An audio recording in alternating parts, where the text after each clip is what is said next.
Summary of the interpretation of Surah An-Nisa, verse 7. This verse establishes a fundamental principle that was absent in pre-Islamic times, that inheritance is an established right for men just as it is for women, without discrimination or deprivation. Everyone has a specific share of what their parents and relatives leave behind, whether the amount is small or large. The expression "an ordained share" indicates that this right is not a matter of human interpretation or a favor from anyone, but rather a definitive divine decree established by God alone. It cannot be altered or denied. Thus, the verse establishes a great social justice, moving people from unjust customs that deprive the weak and women of their inheritance to a divine system that guarantees every person their specific, undiminished right. Summary of the interpretation of Surah An-Nisa, verse 8. This verse addresses the situation of inheritance distribution. A situation where some relatives, orphans, or the needy, who are not heirs, may be present. Their presence might evoke feelings of need, humiliation, or even envy, especially when they see others receiving the inheritance.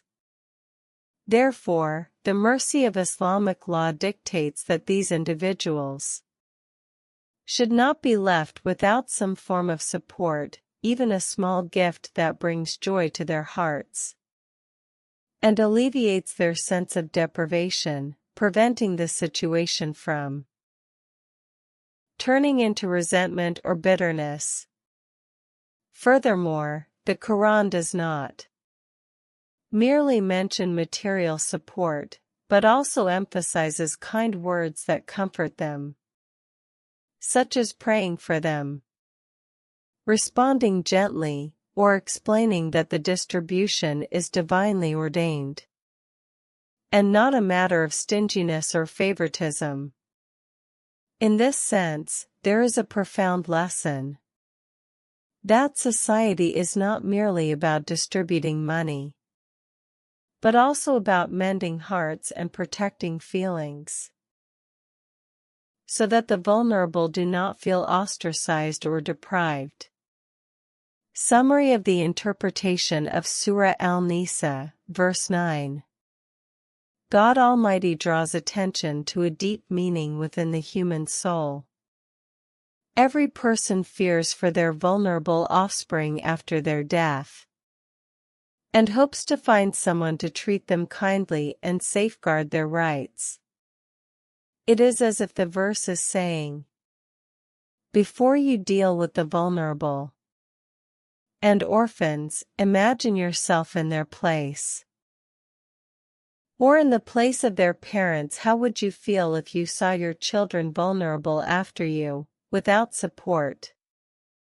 Based on this human feeling, the command comes to be mindful of God in dealing with the money of orphans and the vulnerable, and to treat people with upright speech, justice, and mercy, because what you do today to others may be repaid to you by God through your own offspring. The verse then emphasizes that righteous speech is not just words, but a just stance, and an equitable word, free from injustice, cruelty, and exploitation, but rather one that considers the rights of God and the rights of humanity,